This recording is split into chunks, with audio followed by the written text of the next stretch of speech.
nasıl önem veremeyelim yani öyle bir coğrafyada yaşıyoruz. Kaldık bütün dünya için aynı şey söz konusu. Bugün inanılmaz bir jeostratejik gerilim var. Bütün dünya bu savaş olmasaydı da Çin ve işte Amerika tarafı arasında.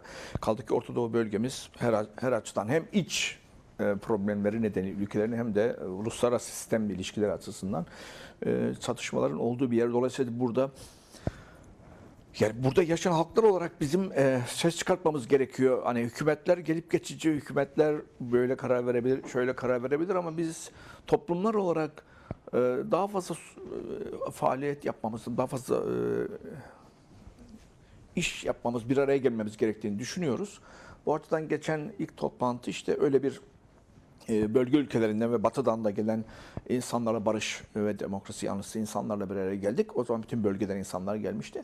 Bu o daha geniş kapsamlıydı. Bu ise o çalışmayı biz bundan sonra sürdürmek istiyoruz ve kalıcı bir toplumsal ağa dönüştürmek istiyoruz. Sivil toplum ağına dönüştürmek istiyoruz. Onun için Orta Doğu'da dayanışma ağı diye bir şeyimiz var. Henüz daha tam oluşmuş değil. Ama onu oluşturmak için bir araya geliyoruz. Arkadaşlarla geliyoruz. Bu arada bu toplantıya daha önce karar vermiştik biz dernek olarak.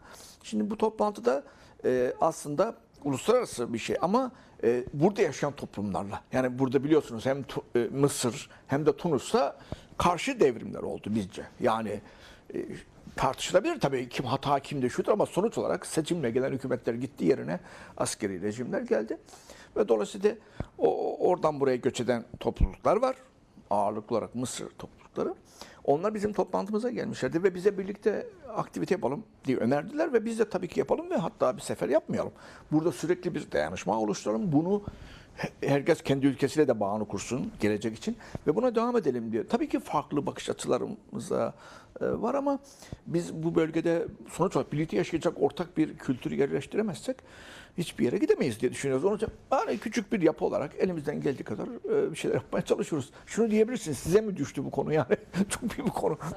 Ama bir insan olarak adaletten, insanlıktan yana bir kişi olarak elimizden geleni yapmaya çalışıyoruz. Böyle diyeyim. Toplantının içeriği konusunda da şöyle aslında bütün bölgedeki yani geleceğimiz son oturum daha geniş. Bütün geleceğimiz konuşulacak.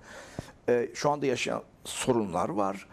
Aslında biz şuna inanıyoruz. Yani bu bölgede biz demokratik hak ve özgürlükler yani illa Batı'yı tam olarak yani demokrasi diyoruz da Batı'daki demokrasi de tartışılabilir bir şey. Ama biz hak, adalet, özgürlük hatta Batı'dakinden daha ileri bir sosyal adalet istememiz lazım. Yani siyasal yani İslam temelinde siyaset yapan arkadaşlara da söylüyoruz. Aslında siz daha fazla bir adalet istememiz lazım hep beraber. Dolayısıyla da bunu hedefleyen bir yola girmemiz lazım. Hep birlikte toplumlar olarak. Zaten başka bir gücümüz olamaz. Hani böyle dayanışmamız lazım. Hani hep her zaman söylüyoruz işte emperyalizme karşı falan. Emperyalizme karşı siz kendi evinizde bir ortaklık kuramamışsanız, aynı dinden insanlar olarak bile bir araya gelemiyorsanız ki hangi emperyalizme karşı mücadeleden bahsediyoruz? Dolayısıyla öncelikli sorunumuz hem kendi ülkemizde, ülkeler içinde hem de bölgede temel insan hakları, özgürlük, hak, hürriyet temelinde bir ortak zeminin inşa etmesi için bir topluma ne düşüyor? Bunu yapmaya çalışıyoruz. Yani böyle mütevazi bir çalışma.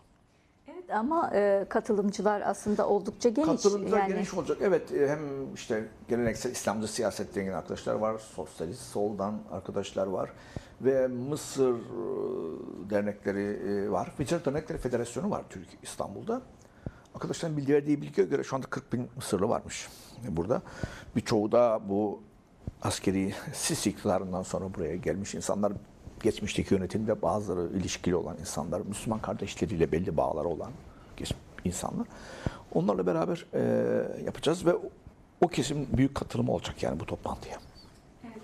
Şöyle yorumlayalım yani İsrail devletinin kuruluşu yani ayrı bir tartışma konusu ama kuruluşta yani Siyonizm denilen bir ve orada biliyor musunuz o dönem seküler ve sol hakimdi. Yani o Siyonist yani İsrail devletinin yeniden kurulması diyelim o günkü anlamıyla orada hakim. Daha sonra bu bir milliyetçi temele gidiyor ki din temelli bir milliyetçilik biliyorsunuz onlarınki. Ve sonra bu dinin etkisi artması bugün yani kökten dinci fundamentalist, Yahudi fundamentalisti bir devlet yapısına doğru gidiyor. Tabii ki şu anda tümüyle din diyemeyiz, yani belli anayasal haklar falan var ama gerçekten ciddi bir şekilde hani bizim İslam daha çok yani dünya literatüründe İslam için kullanılan, radikal İslamcı harekete kullanılan şeyin ilerisinde bir noktaya görüyor ve kendisini seçilmiş bir halk olarak görüyor ve herkesin üzerinde görüyor. Dediğiniz şekilde yani kendisi de nükleer sahip ama bunu yapıyor. Lübnan'a daha önce de girdi biliyorsunuz. Lübnan'ı işgal etti. Orada Filistin kamplarını bastı. Filistinliler öldü. Milyonlarca Filistinliyi bölgeden sürdü. Yani bunu yaparken de esas olarak Batı'nın çoğundan destek alıyordu ama esas olarak Amerika'dan destek alıyordu. Fakat yani herhalde bu son gidişat böyle Amerika'yı da bezdirmiş görünüyor. Yani ne kadar işte Amerika'da etkin bir dini hareket olan evangelizm, protestanlığın bir şekilde aslında o konuda öyle. Yani protestanlığın bir kolu, evangelizm aslında işte Yahudi yani Siyonist daha doğrusu değil. Siyonizmle iç içe geçen yine aynı kökten dinci bir hareket yani ve aynı zamanda da bunlar yani neoliberalizme, kapitalizme çok uyumlu bir dini görüş. Şu anda bu iki yapı dünya için bir tehdit haline gelmiş. Artık son zamanda teostrateji konuşuluyor. Yani din temelli strateji konuşuluyor. Dolayısıyla da İran'da tabii ki haklı biçimde bunu söylüyor. Yani o Lübnan'da çatışmalar, yani saldırınız durmadıktan sonra ben de yapıyorum. Çünkü şu anda belli bir kozlar var, Hürmüz kozu var. Dolayısıyla da yani umarım ki Amerikalılar en azından bu işi İsrail'i durdururlar. Yoksa devam edecek. Öyle görünüyor. Evet, yani şimdi gerçekten Lübnan meselesi bu çatışmalar içerisinde bu ateşkesin devam etmesi konusunda önemli bir tartışma merkezi. Son tartışmaları zaten konuşmuş olduk. Peki bu durum, bu şekildeki tablo ateşkesi nasıl etkileyecek bundan sonraki sürece tahmini olarak zaten hani biz de hepimiz de tahmin beklenti olarak içerisindeyiz. ateşkes hani bir müddet olsa bile bunun gerçek bir barış anlaşmasıyla sonuçlanması zor görünüyor. Ama birçok faktör var tabii ki işte dediğimiz gibi yani bir tabi ABD'nin Yıldız Hoca çok iyi özetledi. ABD'nin geleneksel müttefikleri. Başta İngiltere olmak üzere. Yani İngiltere Başbakanının konuşmasını dinledik geçen, yani artık tamamen sizle bağlantımı kestim diye bir cümle söylüyor. Yine hani ona en yakın olan Almanya bile rahatsız. Demin örnekleri de verildi. Yani bütün burada bir şeyini yıktı. Zaten dünyanın diğer ülkelerinde çok sevilen bir hareket değil. Tehdit olarak görülen bir hareket. Dolayısıyla da herhalde Amerika halkından bu işi düzeltmesini bekliyoruz. Herhalde bu şu anki gelişmeler de bence öyle görünüyor. Yani Amerika şu anda kitlesel olarak sokağa çıkılan en çok güçlü şekilde sokağa çıkılan bir ülke haline geldi. Muhtemelen taşıyamayacaktır. Yani sürdüremeyeceklerdir bunları. Bunu Trump sonrası daha başka bir arayışa girebilirler diye düşünüyorum. Umarım. Evet. Savaş rezil bir şey. Yani bir hekim olarak da burada yani onu sorarsanız eğer yani bu savaş yani 21. yüzyılın ilk çeyreğe doğmuşuz ve savaşlarla konuşuyoruz. Kuzeyimizde bitmez bir savaş. Rusya, Ukrayna, buralarda hepimiz böyleyiz. Savaş insanları her şeyden önce tabii ki yani insanları sağlığımıza, her şeyimize etkiliyor. Yani bugün sağlık deyince ne anlayacağız? Soluduğumuz hava. Onu malum petrokimyanın yanmasıyla neler oluştuğunu biliyoruz. Su, temiz su zaten onu. Gıda güvenliği. Yani bu ortamda zaten şimdi gübre petrokimyadan üretilen gübre de oluyor. Muhtemelen çok gıda enflasyonu. Zaten bizde hep vardı bir savaş olması için, Türkiye'de enflasyon olması için gerek yok da. Tam olarak ama onu konuştuk. Dünyanın üçüncüsüyüz gıda enflasyonu konusunda. Yani bu daha da önümüzdeki dönemde bu gelecek. Peki paralar, silah harcanan paralar ilk önce nereden kesilir? Yani bir ülkenin normal bütçesi var diyelim. Şimdi de savaşa hazırlanıyoruz, savaş yapıyoruz. Bütçeler tamamen sosyal harcamalardan, eğitimden, sağlıktan ve diğer alt gelir sınıflarının gelirlerinden kesilir. Ve buna çok somut bir örnek vereyim. Trump geldikten sonra Dünya Sağlık Örgütü'nden çekildi biliyorsunuz Amerika. Ve mesela benim çok çalıştığım konu tüberküloz, verem hastalığı. Dünyada çok büyük problem hala. Türkiye'de çok azaldığı, vatandaşlarımız bunu hissetmiyor. Burada birçok ülkede bu hastalıkla mücadelede birçok kaynak dışarıdan geliyor. Hem Amerika ve Avrupa.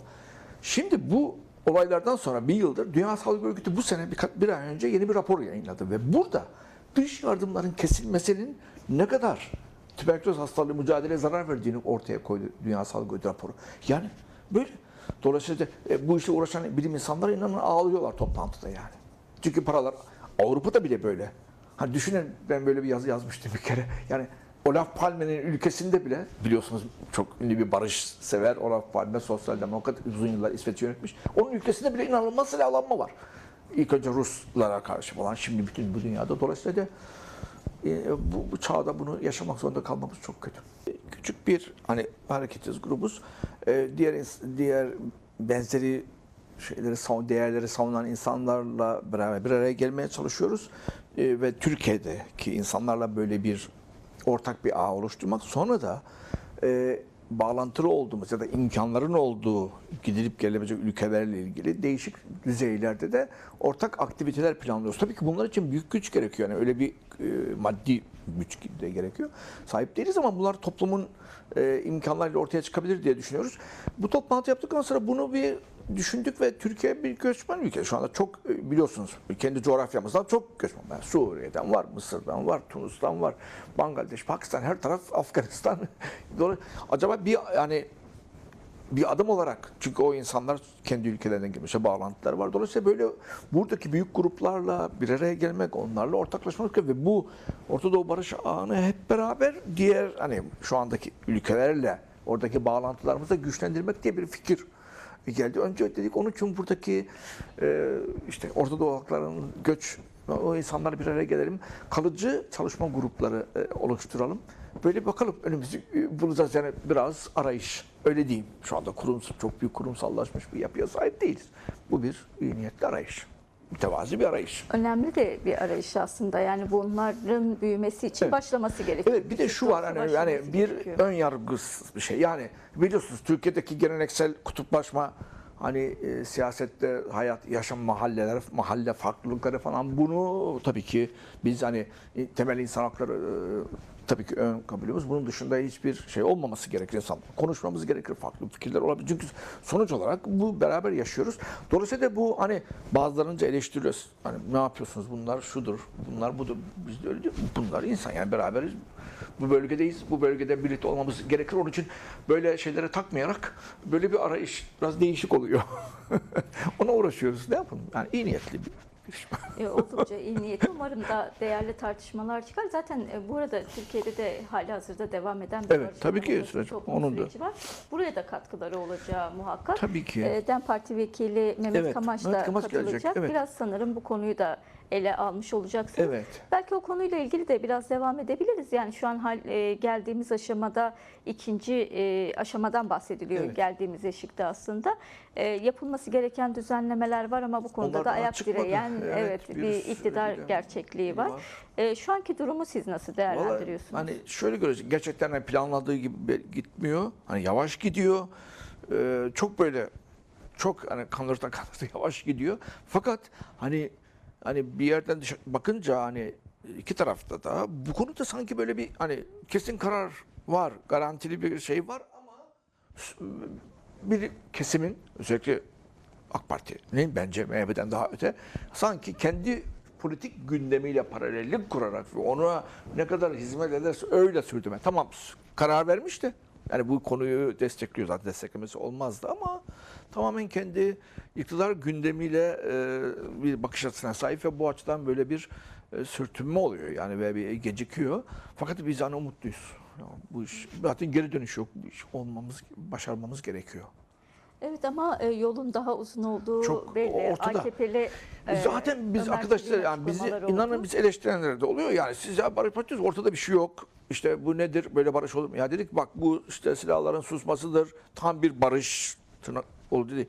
Barış, tam bir barış olsa da bu demokratik bir çözüm olmayacaktır. Çünkü onun da başka bir aşaması var. Yani silah bıraktın, gerçek barış imzaladın, daha sonra demokratik çözüm, demokratik toplum. Bütün bunlar birer merhale. Kısa yol yok. Ve asıl belki de mücadele bundan sonra başlayacaktır. Yani silahların olmadığı bir yerde toplumsal mücadele, siyasal mücadele, birçok şey belki daha büyük kitlelerle hem de olacaktır. Biz ona güveniyoruz.